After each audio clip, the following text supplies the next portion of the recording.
இன்றைய நாளில் கவனம் ஈர்த்த செய்திகளை அடுத்தடுத்து பார்க்கலாம். அமெரிக்காவிற்கு எதிரான அணிதிரட்டலின் ஒரு பகுதியாக தென்கிழக்காசிய நாடுகளில் சுற்றுப்பயணம் செய்து வருகிறார் சீன அதிபர் ஷி ஜின்பிங். அதன் இறுதிக்கட்டமாக கம்போடியா சென்ற ஷி ஜின்பிங்கிற்கு உற்சாக வரவேற்பளிக்கப்பட்டது. தலைநகர் நாம்பென்னில் நடந்த நிகழ்ச்சியில் சீன அதிபரை கம்போடிய மன்னர் நரோதம் சிகாமுனி வரவேற்றார். அப்போது இருநாட்டு தேசிய கீதங்கள் இசைக்கப்பட்டன. ராணுவ அணிவகுப்பு மரியாதையை அதிபர் ஷி ஜின்பிங் ஏற்றுக்கொண்டார். முன்னதாக வியட்நாம் மற்றும் மலேசியா ஆகிய நாடுகளுக்கு ஷி ஜின்பிங் சென்றிருந்தார். வர்த்தகங்களை அதிகரிப்பது, சர்வதேச அளவில் வரும் நெருக்கடிகளை சமாளிப்பது உள்ளிட்டவை குறித்து இச்சந்திப்புகளில் பேசப்பட்டதாக தெரிகிறது. அமெரிக்காவின் பதில் வரி விதிப்பால் மிக அதிகம் பாதிக்கப்படும் மலேசியா, கம்போடியா, வியட்நாம் ஆகிய நாடுகளுக்கு ஷி ஜின்பிங் சென்றது கவனம் பெறுகிறது. சீனாவுடன் வர்த்தக போரை தீவிரப்படுத்தியுள்ள ட்ரம்ப் மறுபுறம் பல்வேறு நாடுகளுடன் சமரச பேச்சுவார்த்தைகளையும் மேற்கொண்டு வருகிறார். 70 முதல் 100 நாடுகள் பதில் வரி விதிப்பு பாதிப்பிலிருந்து தப்ப ட்ரம்புடன் பேச காத்திருக்கும் நிலையில் அதில் முதலாவதாக ஜப்பான் அரசின் வர்த்தக பிரதிநிதிகளை அவர் சந்தித்துள்ளார். இச்சந்திப்பில் ட்ரம்புடன் நிதி அமைச்சர் ஸ்காட் பெசன்ட்டும் வர்த்தக அமைச்சர் ஹோவார்ட் லுட்னிக்கும் உடனிருந்தனர்.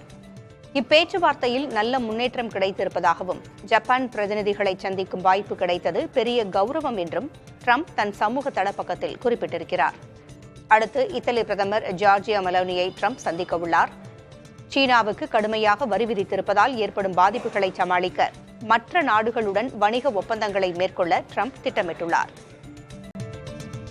15 ஆண்டுகளுக்கு பிறகு வங்கதேசம் மற்றும் பாகிஸ்தானின் வெளியுறவு செயலர்கள் அளவிலான உயர்மட்ட சந்திப்பு வங்கதேச தலைநகர் டாக்காவில் நடைபெற்றது. பாகிஸ்தான் துணை பிரதமர் மற்றும் வெளியுறவுத்துறை அமைச்சர் இஸ்காக் தார் அரசுமுறை பயணமாக டாக்கா வரவிருக்கும் நிலையில் இச்சந்திப்பு நடைபெற்றுள்ளது.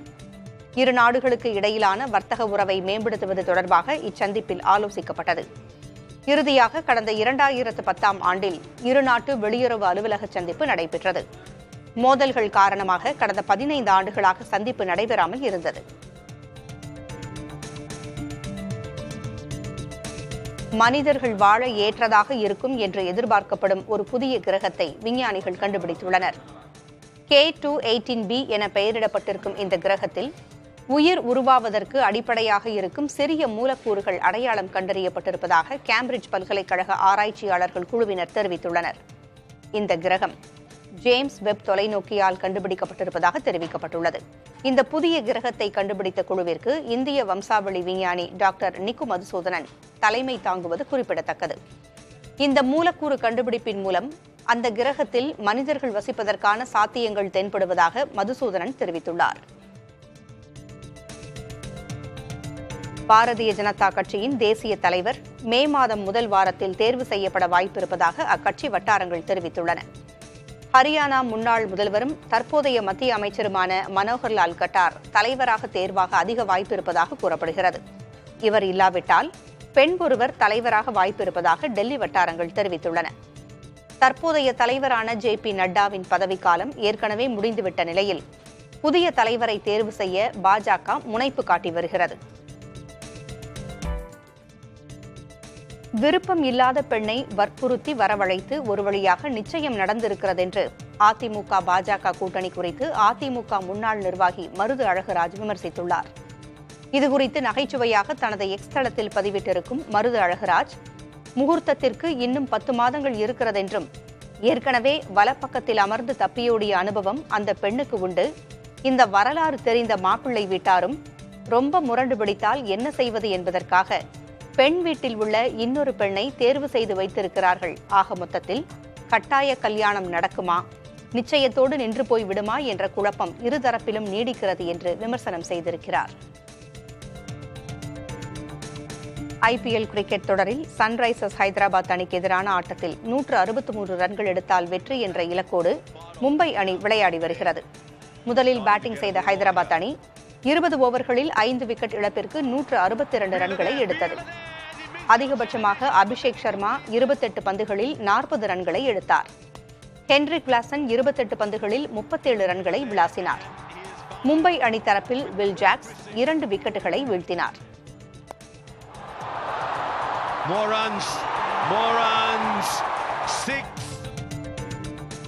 இந்திய அணியின் துணை பயிற்சியாளர் பொறுப்பிலிருந்து மும்பையைச் சேர்ந்த அபிஷேக் நாயர் நீக்கப்பட்டுள்ளார். நியூசிலாந்து மற்றும் ஆஸ்திரேலிய அணிகளுடனான தொடரில் இந்திய அணியின் மோசமான பங்களிப்பின் எதிரொலியாக அபிஷேக் நாயர் நீக்கப்பட்டிருக்கிறார். 41 வயதாகும் அபிஷேக் 3 சர்வதேச ஒருநாள் போட்டிகளிலும் உள்நாட்டில் 103 போட்டிகளிலும் விளையாடிய அனுபவத்திற்குரியவர். இதேபோல ஃபீல்டிங் பயிற்சியாளரான திலீப்பும் அந்த பொறுப்பிலிருந்து நீக்கப்பட்டிருக்கிறார்.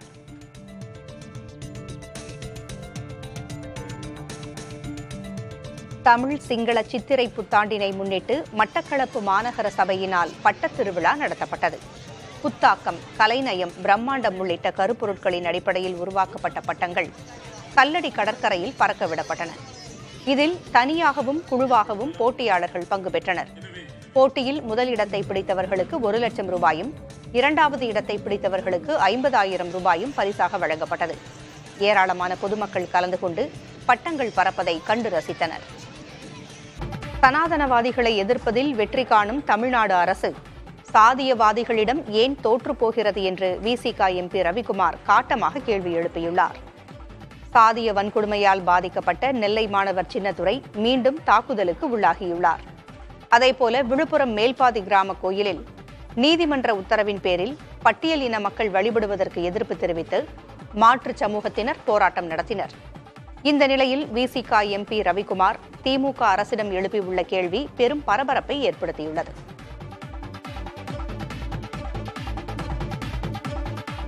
வேலூர் மாவட்டத்தில் சிறுமிக்கு பாலியல் தொல்லை கொடுத்த வழக்கில் கைது செய்யப்பட்ட இளைஞருக்கு 30 ஆண்டுகள் சிறை தண்டனை விதிக்கப்பட்டுள்ளது. 15 வயது சிறுமிக்கு பாலியல் தொல்லை கொடுத்ததாக போக்சோ வழக்கில் திருவண்ணாமலையைச் சேர்ந்த கட்டடத் தொழிலாளி முத்துக்குமார் என்பவர் கைது செய்யப்பட்டிருந்தார். 28 வயதான அந்த இளைஞர் மீது போக்சோ வழக்கு பதிவு செய்யப்பட்ட நிலையில் இது தொடர்பான வழக்கை விசாரித்த வேலூர் போக்சோ நீதிமன்ற நீதிபதி சிவகுமார் கைதான முத்துக்குமாருக்கு 30 ஆண்டுகள் சிறை தண்டனையோடு 20,000 ரூபாய் அபராதம் விதித்து உத்தரவிட்டுள்ளார். சட்டப்பேரவையில் ஒவ்வொரு கேள்விக்கும் பதிலளிக்க 2 முதல் 3 மணி நேரம் ஒத்திகை பார்ப்பதாகவும் திடீரென கேள்வி கேட்டால் பதில் சொல்வது கடினம் எனவும் நீர்வளத்துறை அமைச்சர் துரைமுருகன் தெரிவித்துள்ளார். சட்டப்பேரவையில் வினாவிடை நேரத்தில் துணை கேள்வியின் போது பேசிய கும்பகோணம் சட்டமன்ற உறுப்பினர் அன்பழகன் தங்கள் தொகுதிக்கு ஒரு அணையாவது கட்டித்தர வேண்டுமென கோரிக்கை விடுத்தார். குடிநீர் ஆதாரத்தை பெருக்குவதற்காக ஆண்டு முழுவதும் விவசாயிகள் விவசாயப்படுவதற்கான வழிவகையில் 3 அணைக்கட்டு கட்ட வேண்டும். இல்லை என்றால் ஒரு அணைக்கட்டாவது கட்டித் தருவதற்கு நம்முடைய மாண்புமிகு அமைச்சர் அவர்கள் அதை செய்து தருவார் என்று தாங்கள் வாயிலாக அறிவுறுத்துகிறேன். மாண்புமிகு அமைச்சர் அதற்கு பதிலளித்து பேசிய துரைமுருகன் சட்டமன்ற உறுப்பினர்களின் கேள்விகளுக்கு தயாராக வருவதாகவும் துணை கேள்விக்கு முன்கூட்டியே தயாராக முடியாது என்றும் பதிலளித்தார். ஒரு உறுப்பினர் ஒரு கேள்வி கேட்டால் அதுக்கு பதிலை எப்படி தயார் பண்ண வேண்டும் என்றால், சப்போஸ் அவர் நம்முடைய இங்க கேள்வி கேட்டார் நண்பர் செந்தில்நாதன். இந்த செந்தில்நாதன் வேறு எந்தெந்த கேள்விகளை கேட்டிருக்கிறார் என்பதையெல்லாம் கலெக்ட் பண்ணி அதுக்குரிய பதிலை எல்லாம் தயார் பண்ணிட்டு வருவோம். அப்பதான் அங்க மிஞ்சி போக முடியாது. அவர் மிஞ்சி போனா அதுக்குள்ளதான் கேட்கணும். 10 கேள்வி கேட்டிருப்பா, அதுக்கு பதில் சொல்லணும். தனி கேள்வி கேட்க வேண்டுமெனவும் அன்பழகனை அவர் அறிவுறுத்தினார். காவேரிக்கு பின்னால இந்த பக்கம் கட்டர் பண்ண முடியாது. அதனால இவ்வளவு அக்கறை இருக்கிற ஒரு தனி கேள்வி போட்டிருக்கணும். யூஸ்வலா என்ன செய்வாங்க, நாங்க இருந்த காலத்துல இந்த மாதிரி அவுட் ஆஃப் தி கொஸ்டின் கேட்டா தனி கேள்வி போடுவோம் அப்படின்னு சொல்லி உட்காந்துருவாங்க. அது எங்க சாதி பட்சம் அது சொல்லிட்டு அப்பட உட்காந்துருவார். ஆகையினால அன்பழகனுக்கு நான் ஒரு இவ்வளவு கேட்டதால எப்படியும் ஒரு அணையாவது கட்டித்தரேன்.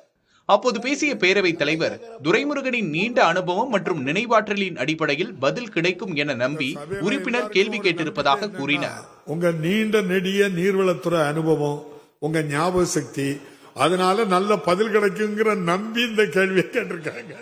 அதற்கு பதிலளித்த அமைச்சர் துரைமுருகன் ஒரு கேள்விக்கு பதில் சொல்வதற்காக சுமார் 2 மணி நேரம் முதல் 3 மணி நேரம் வரை ஒத்திகை பார்த்துவிட்டுத்தான் பேரவைக்கு வருகிறேன் என்றும் தன் மீது வைத்திருக்கும் நம்பிக்கை தவறாக போய்விடக்கூடாது என பயமும் இருப்பதாக பேசியதால் அவை முழுவதும் சிரிப்பலை எழுந்தது. அமைச்சர்